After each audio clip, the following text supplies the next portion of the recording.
È importantissimo girare il componente A, perché sotto si va a formare una resina che è più densa, che è quella che diciamo dà opacità alla resina, quindi è come se si pone sotto, quindi dovete girarla bene.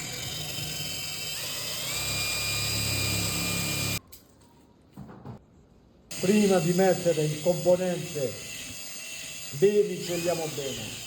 L'ultima mano la dovete dare sempre trasparente, perché il colorante gli fa perdere la consistenza.